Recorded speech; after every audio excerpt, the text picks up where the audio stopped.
Yo, what's up? What's up? What's up? This is your boy Sensei. So this video is a very good video. My man Slappy Adventures. If you guys don't know Slappy Adventures, I want you to head on over to Slappy Adventures and follow his channel. This man is a true ground pounder. This man has done stuff for motorcycles that most of you guys have yet to accomplish. Some of you guys are afraid to accomplish it. He is coming from the Gold Wing world, went and got himself a Harley Davidson Road Glide, and went back to his Gold Wing, bought himself a 2025, the 50th anniversary Gold Wing called Darkness. And we got together and was like, yo, man, let's film a video, do a little collaboration to each other, and talk about the things that we want to share about the motorcycle. Our experiences, our first bike and the things that we like about our bikes and so forth, right? So this is video number one. You guys don't forget to like, comment, share, subscribe to the channel. It ain't cost you nothing. Head on over to Slappy and just type in something in the comment section. Let them know that you saw the video right here on Ride Fit Nation. Now y'all ready to go? Let the movie begin, baby. Let's go. Let me tell you, let me think back.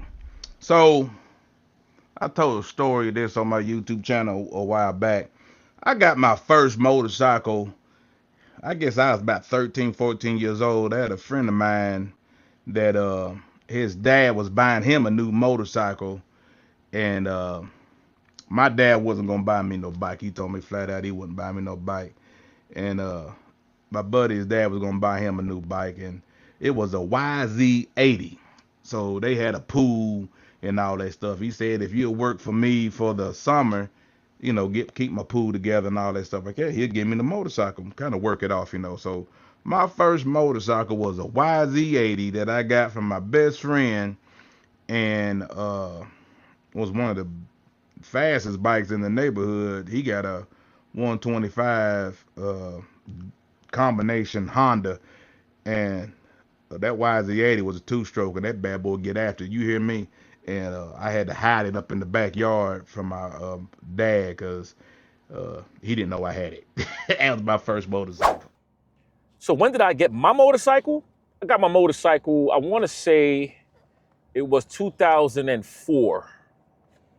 I believe it was 2004.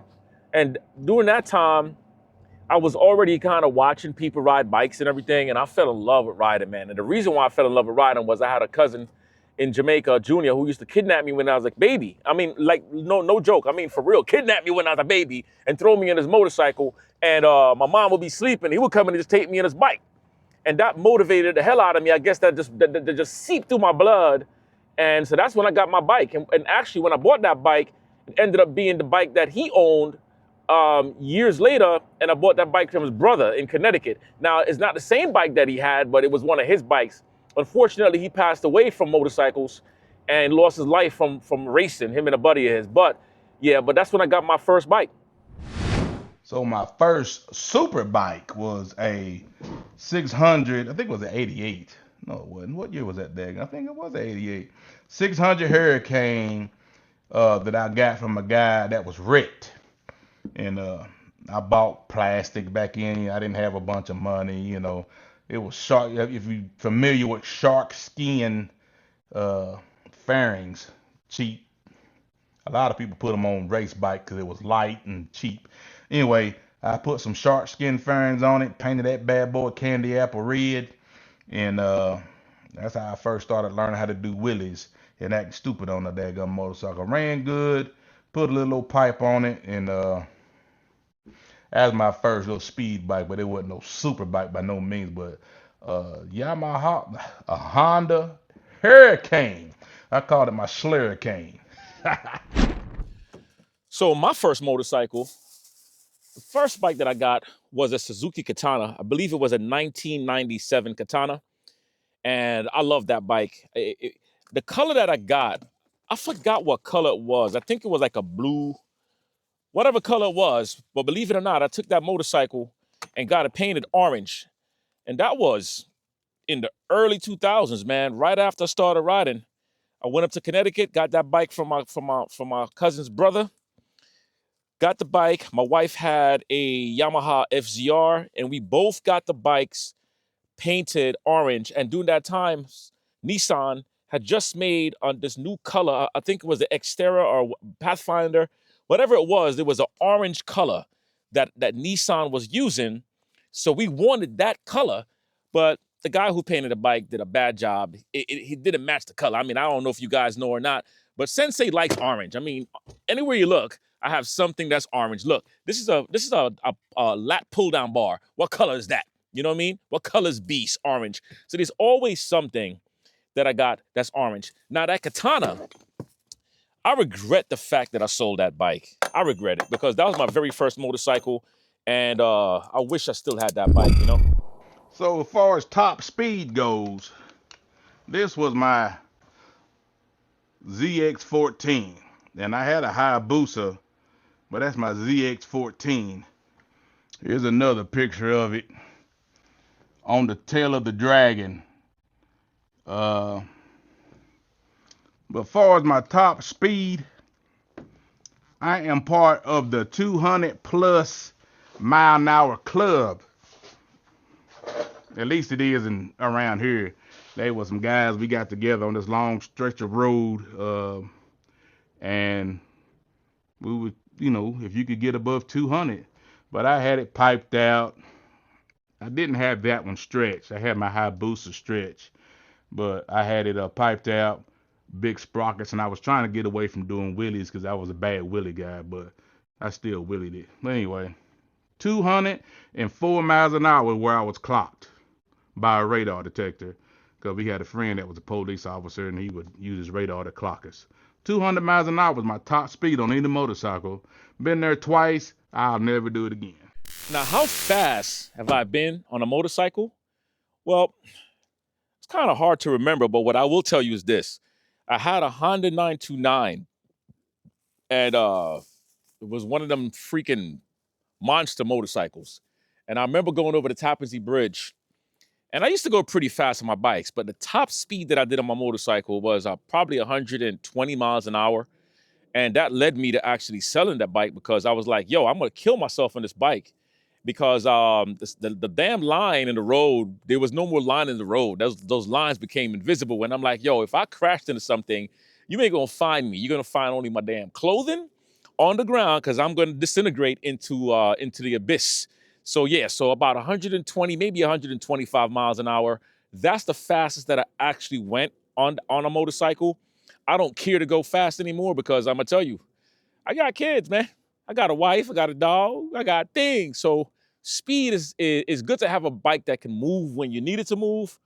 But yeah, that's what got me to get rid of my race bikes and get my touring motorcycles. How much do I love road trips? Woohoo! Let me tell y'all something. I love them, man. Road trips is one of the best things could have happened to me. I never been a drinker. I never did drugs. Never was that kind of guy. I was kind of I guess, an adrenaline junkie as far as, you know, roller coasters and doing dumb stuff. But I used to like to do wheelies and, you know, go fast and all that. But road trips, when I first got into road trips, that became my new drug of choice. I loved the way it made me feel, just getting gone, not having to go somewhere and have to hurry up and be home before dark, or have to leave and have to hurry up and whatever. Just get gone and be gone for 8, 9, 10 days and just ride your bike and have a ball. I love that part about it, man. Them road trips is one of the best things that ever could have happened to me. Kept me out of a whole lot of trouble, because if you're in trouble, you can't take road trips. All right, so how do I like road trips? How much do I don't like road trips. I love road trips. Road trips to me, it's like the bread and butter of my life, of my day, of everything that I do. You know, when I go out there, man, and I get in that motorcycle and I'm riding that bike, I feel like a brand new person. I feel like a brand new pair of underwears. Fresh and so clean. So when it comes to these rides, I enjoy my rides more when I'm solo, more than when I'm riding with people, because I get a chance to be me at all times. I can stop when I want to stop. I could take a break, ride as long as I want to ride. I really love road trips. Road trips is my vacation. I don't care if I'm going away for a couple of hours or if I'm going away for a couple of days. I really love road trips. Now, when it comes to the local rides Those are boring. Give me the long rides, honestly. Long rides. And I'm all in. All right? Come on. Now, Slappy, with you, I don't even think you should even answer this question because honestly, everybody know you love road trips. Damn it. I mean, you done went to Alaska, damn, what, 2, 3 times already. You got problems, bro. So my dream trip that I have not done yet is I almost did it when I went to Nova Scotia. I kind of would like to go into Newfoundland because you can take a boat into Newfoundland, a ferry boat like I did when I came back from Nova Scotia. But my dream trip on a bike would be to go back up towards Nova Scotia, go into Newfoundland and do that all that up there as much as I could see and see from a boat, and or come in and go into Mexico. I've been to Mexico, but I went about 50 miles. It did turn around and came back. I wouldn't mind going into Mexico, down into El Salvador and right along the coastlines, and that's one of my dream trips that I have not done that is on my radar. Now, this question is a good one, honestly, right? What's my dream trip that I haven't done yet? I don't really have a dream trip. What the hell is wrong with this cheap ass slingshot? I don't have a dream trip. My goal is to cover every single state in America, and then I'm going to travel abroad. So right now, I have a trip that's planned. Me and my brother Brumman, we're going to take a trip going to Alaska. That's going to be awesome. And then once I finish Alaska, then I'm going to have Hawaii as the last state to actually touch in America. So I don't necessarily have a dream trip per se. My life is not really built that way. I just set my mind to something and I get it done. Now, once I do that Alaska trip, there's so many other places that I could visit here in America before I even think about going abroad. You know what I mean? Let me see if I got my slingshot set properly. Missed my target. That sucks. So a dream trip, yeah, I don't have one. I don't have one. Slingshots, baby. Ooh, I got that target. If y'all don't know how to shoot slingshots, you should learn how to shoot these things. These things are great. And when you get these little targets outside, I understand y'all like to shoot y'all guns and stuff, which I do as well. But this is just a different type of, a different kind of fun, you know? And it's therapeutic to the mind, you know? When I hear that clack sound just sounds amazing. So I'll practice like close shots, distant shot. This one just came in the mail, so I'm giving it a shot to see how I like it. I don't like the band, the rubber that comes on it. It's kind of soft, it's kind of tight. But I'm still cracking my target though. I'm still cracking my target. I'm encouraging you guys to go and get yourself some slingshots, learn how to shoot these bad boys. You don't need to spend so much money on ammo, and at the same time, you're still getting a chance to be a kid again. You know what I mean? Crack it. One of the trips that stand out to me that I should not have let people come with me is I went to Daytona for Biketoberfest, then I go to Miami for a day, then I go to Key West, then I come back up and go to on an alligator ride at a Holiday National Park, and then go to Thunder Beach. I had the wrong people with me on that trip. That's the trip that really got me saying I don't ride with anybody no more, because that was a terrible trip. People complained. There's a couple of guys that brought the old ladies. Ain't got no problem with that, but they was henpecked and they let the old ladies run them, and they complained, and they don't want to stay here. They don't want to eat here. They don't want to do this. They don't want to do that, and it kind of threw everything off. But that was a wake up period on my part, because I used to tell everybody, hell, I ride with anybody. I don't say that no more. I want to ride with like-minded people that's got the same thinking that I have, that wants to have fun. And know sometimes it's going to rain. Sometimes it's going to be hot. Sometimes it may be cold. Everything ain't going to go the way you want to go. And just don't be that one that's always being a headache and complaining and making everybody else's trip miserable. I learned a lot, but it did not break me. It just let me get wiser and not to ride with people that don't ride like me, that's not like minded. They may be good people. I ain't saying they're bad people, but they're not on my level or my level of riding or what I want to do. And I may not be on their level. So uh, that was a bad trip. That happened about 5 years ago. I lost a best friend of mine over that for a couple of years, but we're good now. But that was a lesson learned to make sure that you got like-minded people and know that sometimes you just got to break away. You know, hey, look, y'all, I'm gonna go ahead and move. Y'all do y'all thing.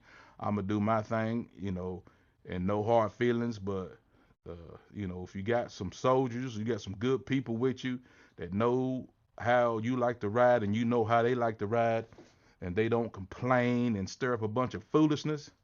That's one of the best trips you're ever gonna have. And you know, I'm not a part of a club or anything like that, but far as a brotherhood and people that I ride with, and I know they got my back and I got theirs. There's no other feeling to be riding with some people that know they got your back. This old slap dog, and I'm outside. What trip did I have in the past that I feel like it wasn't fun? I don't know, man. You know, a lot of my trips that I've had was fun. If I had to choose a trip that wasn't a lot of fun to me, it was the trip that I took to Canada. And when I went to Canada, originally I was gonna go to North Dakota. And then I changed my mind from North Dakota. And then told my wife I'm gonna turn back, come back home because the ride was way too far. And I wasn't really prepped for it. And then I said, you know what? I'm gonna just ride to Canada. So I started riding to Canada, got a flat tire. My spirit was kind of down already during that time. I actually have the video on YouTube. Got the bike fixed. You know, I went to Harley. They checked me up and hooked me up and did what they had to do to get my new tire put on there. And got to Canada. It was pouring rain. Got there. It was raining there also. It was pouring rain in America, pouring rain in Canada. I had just gotten my passport. So I'm like, yo, I gotta go do something. I need to go and do something. So I had my passport with me, right? And then on the way home, I was telling my wife that the ride I didn't really like it. I had a headache. I didn't feel the best. Yes, that ride was sucky to me. It wasn't my best ride, but I still had a good time doing it because I was riding. So I haven't had a ride that was so bad that made me second guess myself as a rider, long distance. So for me, that's the one that I'll choose. That was the worst one that I could remember that I didn't really enjoy it as much as I should have. So I'm going to go back to Canada, and this time I'm gonna make sure I do it when the weather is better, like as if I have control over the weather. Nope. All right. Oh, yeah, Canada, here I come. Yeah, guys, thanks a lot for joining us in this video, man. I'm going to encourage you guys to go through those questions, right, and leave it in the comment section. Let me know what was your first bike? What was your first 100-mile ride? Do you think that you have a dream ride? And the list goes on. Answer those questions in the comment section.